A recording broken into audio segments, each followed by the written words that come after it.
এই মুসলমানি মানতাম গো, আমি যদি এখন মারা যাই, তুমি যদি এখন মারা যাও, দেখা যাবে কি রাত্রি যদি গভীর হয়ে যায়, ওই ব্যক্তিটাকে আর নিজের ঘরের ভিতরে রাখা হয় না। এই ব্যক্তিটাকে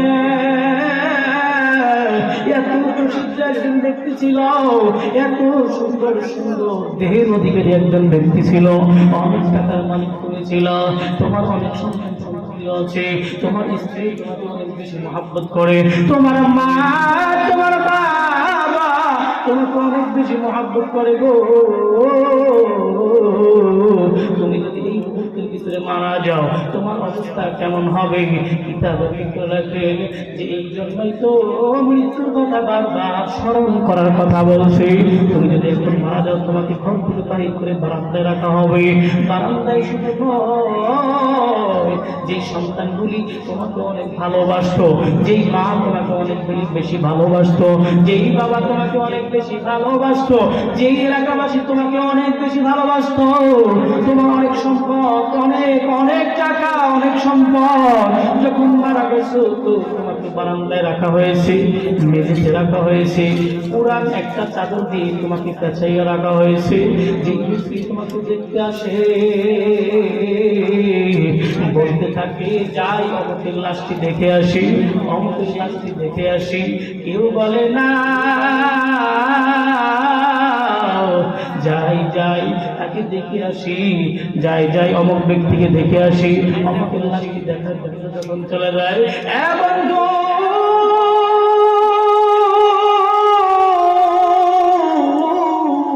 দুনিয়াতে তুমি যখন জীবিত ছিলা, তোমার সম্পর্কে যখন মানুষ আসতো, তোমাকে সালাম দিত, তোমাকে সালাম দিত, তোমাকে তোমার সঙ্গে মুসাফা করে তোমার কাছ থেকে দোয়া নিত। কিন্তু বন্ধুরে, তুমি যখন মারা গেছো, সবাই তোমাকে দেখতে আসে, সবাই তোমাকে দেখতে আসে, একজন ব্যক্তিও বলে না ভাই তুমি কেমন আছো, এই কথা কেউ বলবে না বাবা। এইবার করেছে এমন সময় অনেকে গেছে যে মানুষ যখন ওখানের মধ্যে লাশটা রেখে দিয়েছে, হঠাৎ করে বৃষ্টি শুরু হয়ে গেছে, সবাই দৌড়ে দৌড়ে ঘরের ভিতরে যায়, বারান্দায় যায়। এমন ইতিহাস পৃথিবীর জমিনে আছে, বাবার লাশ উঠানের মধ্যে আছে, কেউ বলতেছে বৃষ্টি শুরু হচ্ছে, পলিথিন নিয়ে আসো, পলিথিন নিয়ে সেই খাটলে কুকুরটা থেকে দিছে, সবাই বারান্দায় যায়। কিন্তু বাবার লাশ বৃষ্টির মধ্যে উঠানের মধ্যে পলিথিন দিয়ে ঢেকে রাখে।